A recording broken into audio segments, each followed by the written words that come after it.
en nombre de la Facultad de Ciencias Políticas a través del Centro de Estudios Teóricos y Multidisciplinarios en Ciencias Sociales.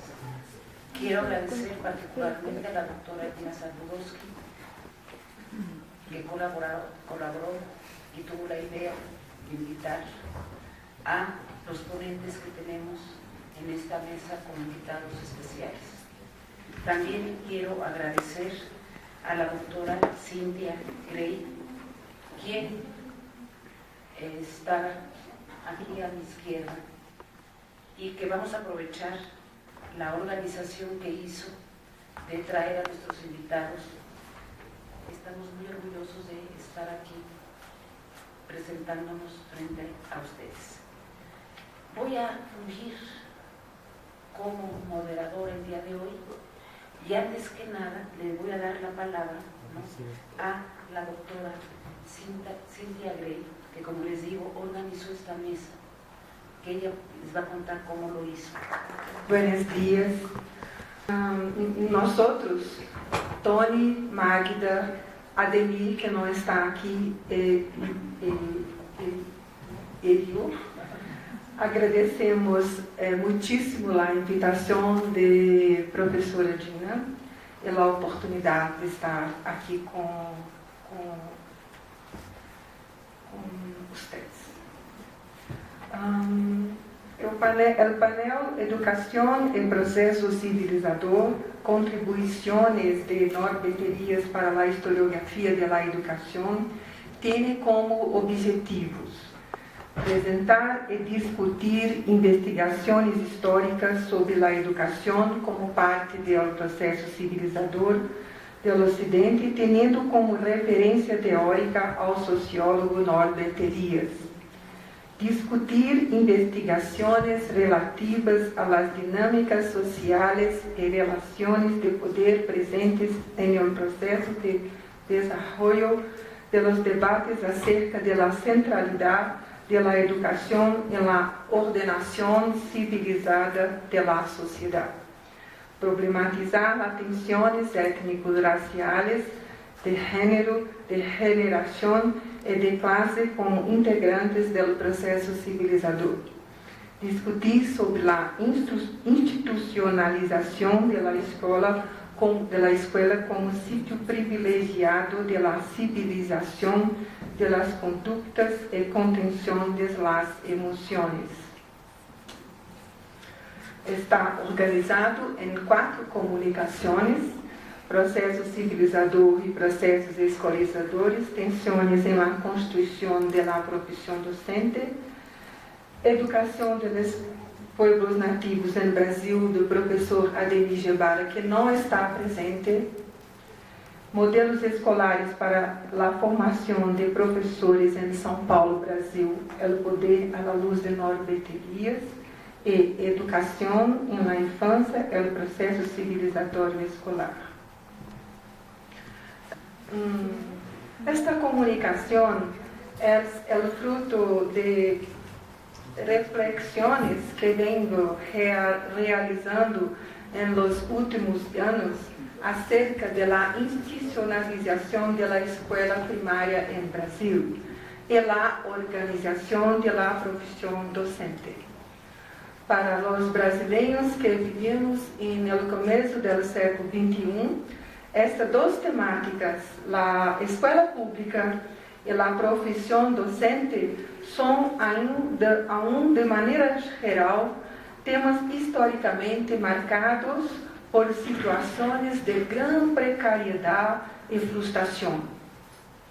Várias das escolas públicas brasileiras carecem das condições mínimas de conforto para seus alunos. La enseñanza es mala,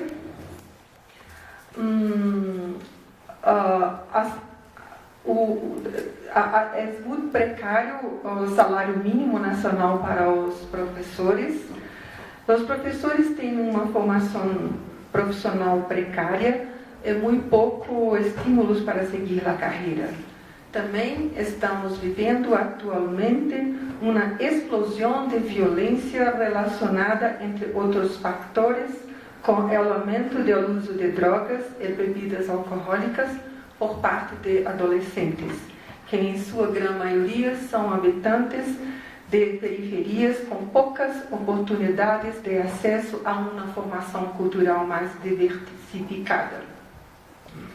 A associação entre violência na escola, escolas públicas de baixa qualidade e precariedade do trabalho docente são temas que nos chamam a atenção, tendo em mente o lugar da escola ocupa em las sociedades ocidentais, ao menos nos últimos 2 séculos.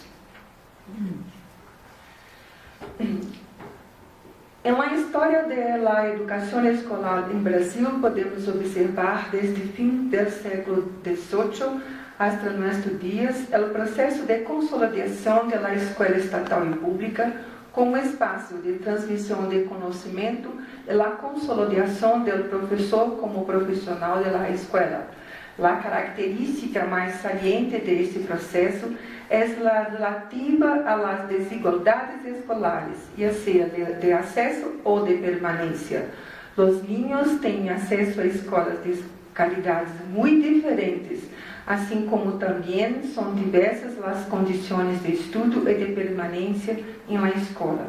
Minha hipótese é que os acessos muito desiguais em uma estendida duração histórica favoreceram o reforço à desigualdade de oportunidades e à desigualdade da distribuição de carreiras, apesar do ênfase permanente em la função civilizadora da escola.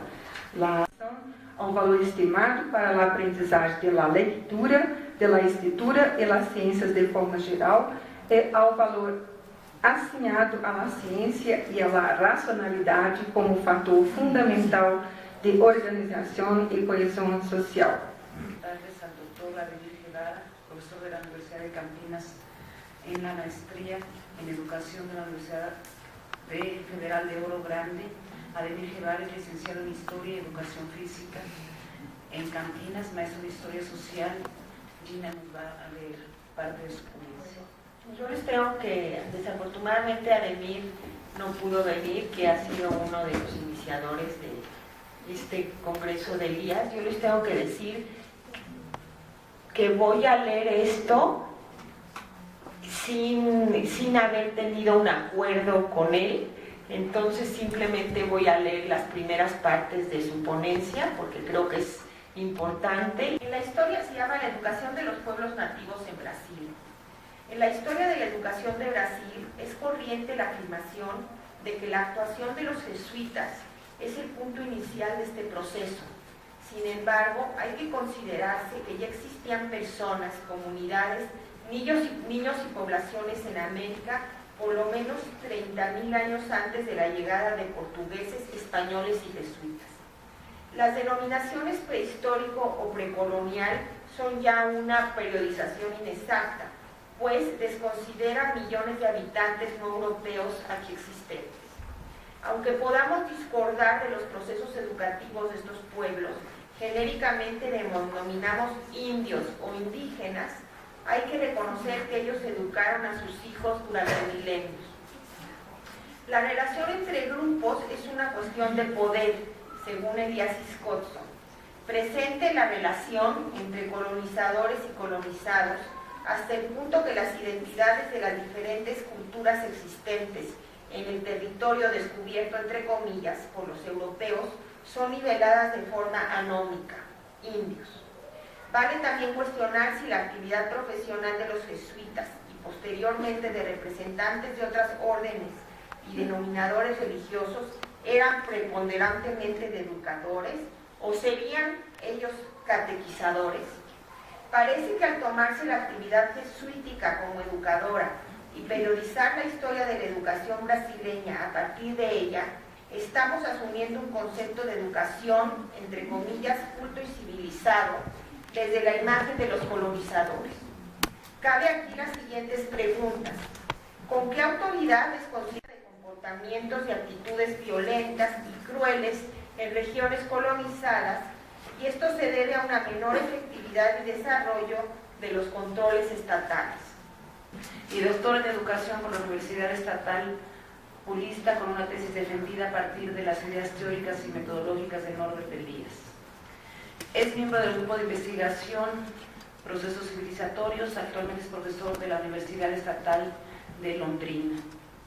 Es autor de diversos textos, entre los que destaca su participación como coautor en Sobre los procesos civilizatorios, diálogos con Norbert Elias, Poder y prácticas sociales y proceso civilizador, la civilización en cuestiones, escritos inspirados en la obra de Norbert Elias.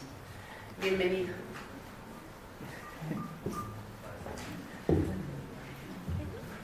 Buenas tardes. Eu quero pedir permisso a vocês para falar e ler em espanhol sem agredir muito o idioma espanhol. Quero agradecer a professora Gina Zabudowski por a invitação e estender meu agradecimento à UNAM pela acolhida de nosso painel e também nosso 15º Simpósio Internacional Processo Civilizador, a ser realizado em novembro deste ano. Quero agradecer a professora Cíntia pela coordenação do painel e cumprimentar a professora Magda e a professora Mônica presentes nessa mesa. Minha ponência está intitulada Modelos Escolares para Formar Professores em São Paulo, Brasil, 1897 a 1921. El poder à luz de Norbert Elias. Abajo tiene mi correio, homepage de minha universidade e também homepage de nosso grupo de pesquisa intitulado Processos Civilizadores. Eu apresento uma experiência de pesquisa na área da história da educação, tendo como orientação o diálogo entre a realidade empírica e o conceito de poder proposto por Norbert Elias. O objeto empírico da investigação foi a criação legal de instituições públicas para a formação de professores, tomando como caso específico as escolas complementares e normais entre 1897 e 1921, ubicadas no estado ou província de São Paulo, Brasil. Tienes como fuentes históricas a legislação e anuários do ensino paulista. A periodização histórica justifica-se 1897 por haver sido o ano de instalação das primeiras escolas complementares que solamente em 1921 funcionaram como escola normal, recebendo os mesmos atributos da prestigiosa Escola Normal da capital de São Paulo. Então, temos dois modelos de formação de professores com gêneros similares. A organização de minha fala está prevista em 3 momentos. Primeiro, elementos do pensamento social de Norbert Elias para a historiografia da educação, especialmente o conceito de poder. Segundo, exposição sobre 2 modelos de formação de professores no estado de São Paulo ao final do século XIX e início do XX. O modelo complementarista e o modelo normalista. Terceiro, para cerrar, as considerações finais que apresentam interações entre a empiria e a teoria de Norbert Elias. Uma contribuição para a historiografia da educação em conceito de poder de Norbert Elias. Os investigadores em la história da educação estão muito preocupados em aproximar os estudos, as pesquisas com a história cultural e a história social. Isso para abordar questões sobre os simbólicos e suas interpretações, os processos educativos, dispositivos de controle, práticas escolares, saberes, representações, lugares, tempos e, sobretudo, seu cotidiano e cultura escolar. Eles são temas que alimentam muitos estudos na história da educação. Para tanto, teóricos da história da educação, pesquisadores da história da educação, têm se aproximado de teóricos da história, sociologia, antropologia, psicologia e filosofia do século XX e XXI. E dos teóricos que tínhamos nos aproximado é Norbert Elias. Lembrando Roger Chartier e Peter Buck, dois historiadores, o pensamento social de Norbert Elias tem colaborado muito para as leituras culturais. Buenos días a todos y muchas gracias a Gina por estar acá y por esta invitación. Gostaria agora de cumprimentar a todos que estão nos assistindo e também especialmente a dois colegas mexicanos da Universidade de Veracruz, Horácio e Irene Marquina, que estão conosco e trabalhamos junto em outros projetos, estão acá e vieram especialmente para esta ponencia. Então, é um gosto, um prazer muito grande. E agradecer a Mônica e meus colegas de mesa para a ponência. Meu trabalho é a educação na infância, o processo civilizatório escolar. Toda a minha formação em história e pedagogia, e trabalho com história da infância, história os processos de investigação. Gostaria de pedir a Liz um pouquinho que coloque a primeira lâmina que quando que Cíntia hice esta foto, quando trabalhamos com um personagem, creio que uma pessoa como Norbert Elias, estamos muito acostumados a vê-lo como um senhor, como uma pessoa grande, um intelectual importante, muito importante.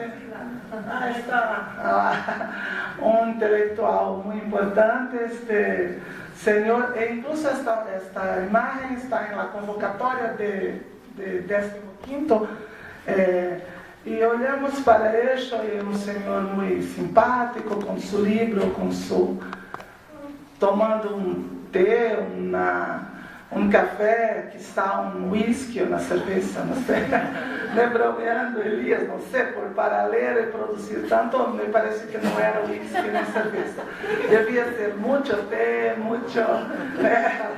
Então, Elias, sempre nós trabalhamos com esta imagem, e por este trabalho que venho fazendo não está concluído, é só um fragmento.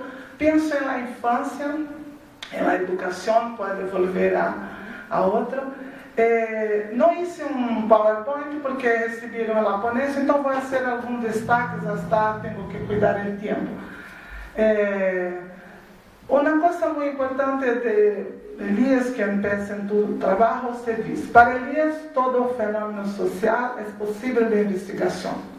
Então, se sua vida toda buscou a investigar os processos sociais e como se organiza a sociedade e entender o indivíduo e a sociedade. E a poner sobre o homem, o humano, a responsabilidade por seu processo de individuação. Quando pensamos em Elias, é este Elias que vimos, esta pessoa, esta referência teórica. E para este, ele diz também que os seres humanos são parte de uma ordem natural e de uma ordem social, que se vai construindo ao longo de um processo de civilização, que também é histórico.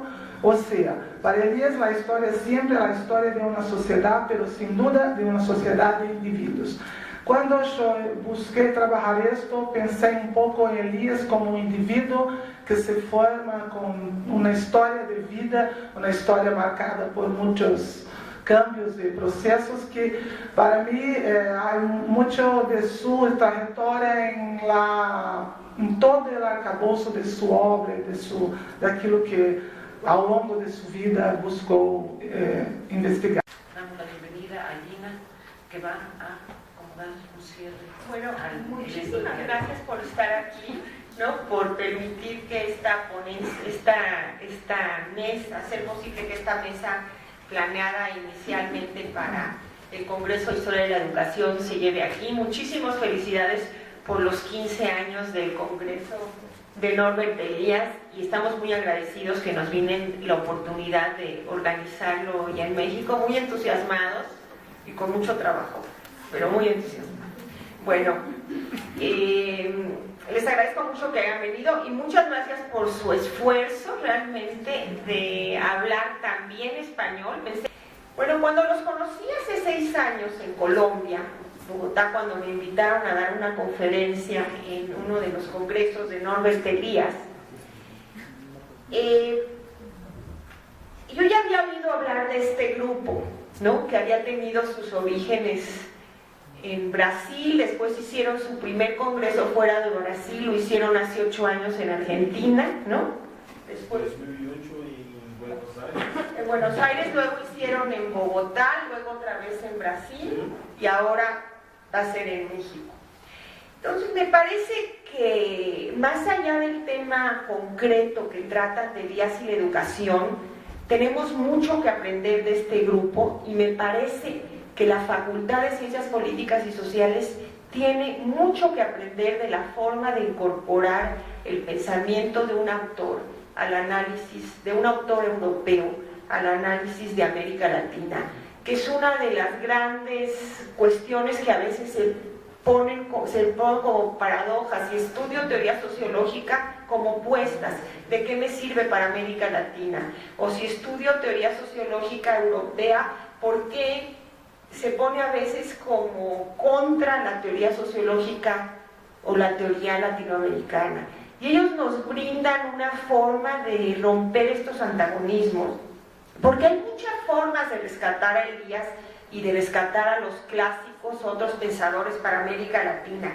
Déjenme señalar solo algunas.